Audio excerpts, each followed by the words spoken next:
Christmas விழாவுல பங்கெடுக்கிறதே அது அடையாளம் தானே. கிறிஸ்துமஸ் விழாவுல பங்கெடுத்து இவர் பேசுனது என்ன? தான் மன்னராவதை பத்தி பேசுறாரு. அது யோசேப்பு வழியில. நீங்க நினைக்கிறதெல்லாம் அவர் பேசணும்னு நினைக்கிறீங்களா? இதுதான் நான் நினைப்பதை நீங்க பேச வேண்டாம் சார். ஆனா நீங்க பேசுறதுல இருக்கக்கூடிய மழுமட்டத்தனத்தை அம்பலப்படுத்துறதுக்கு எனக்கு உரிமை இருக்குல்ல, நான் அதை செய்யறேன்.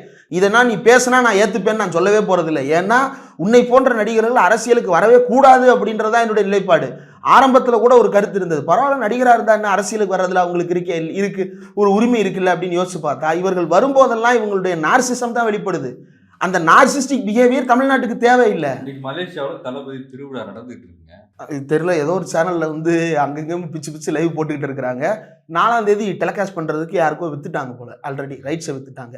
அப்ப தொண்டர்களுக்கு வந்து நிம்மதியா அந்த ப்ரோக்ராமை பார்க்கறதுக்கு கூட உரிமை. இப்ப இந்த ப்ரோக்ராமை ஒரு இவங்களுடைய தமிழக வெற்றி கழகம் பேஜ் இருக்குல்ல, அதுல லைவ்ல போட்டுடலாம்ல. அது அரசியல் விழா இல்ல, சினிமா விழாங்க. இவர் தான் சொல்லிட்டாரு, சினிமா வெறும் சினிமாவை பார்க்காதீங்கன்றாரு.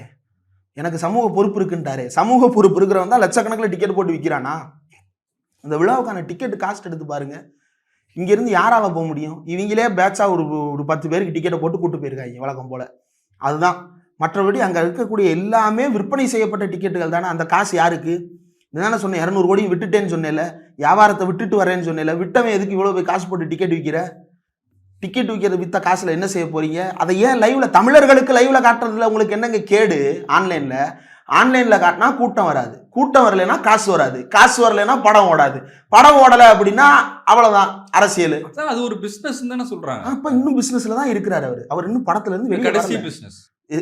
இப்போ கடைசி பிசினஸ். மமிதா பைஜுட்ட இதே தான் சொல்லியிருக்காப்புல, அரசியல்ல என்ன போகுதுன்றதை பார்த்துட்டு அடுத்த படம் எப்படின்றத பிறகு முடிவு பண்ணுவோம், பார்த்துக்கலாம் அப்படின்னு சொல்லியிருக்கிறாரு. அப்படின்னா என்ன அர்த்தம்? எதுக்கு அடுத்த படம் நான் நடிக்க மாட்டேன்னு மமிதா பைஜுட்ட சொல்றதுக்கு உங்களுக்கு என்ன தடை? உங்க கூட நடிச்ச நடிகர்கள் யாராவது இதுக்கு மேல நான் நடிக்க மாட்டேன்னு ஒரு உறுதியா சொல்லிட்டாருங்க அப்படின்றதுல உங்களுக்கு ஏதாவது கருத்து இருக்குதா? இல்ல, ஃபேன்ஸ் கேட்பாங்கல்ல, என்ன கேட்பாங்க? நீங்க ஏன் சினிமா விட்டு போறீங்க? இப்ப பாக்கியராஜ் பையன் கூட ஒரு பேட்டியில சொல்றாரு, ரொம்ப வருத்தமா இருக்கு அப்படின்னு. அந்த மாதிரி ஃபேன்ஸுக்கு ஒரு ஆறுதலா, சரி என்னன்னு பார்ப்போம், முடிஞ்சா வந்து திருப்பி நடிக்கிறேன் அப்படின்னு சொல்றதுதானங்க. அப்படி சொல்றதுன்னா அப்ப சினிமாவில தான் உங்களுக்கு இன்னமும் நாட்டம் இருக்கு, அரசியல்ல நாட்டம் இல்லைன்னு தானே அர்த்தம். அரசியல்ல உங்களுக்கு வந்தா முதல்வராக வரணும், இல்லை அப்படின்னா விட்டுட்டு போயிட வேண்டியதுதான். கூட வந்தவன் பூரா நடுத்தரல் நிற்பான்.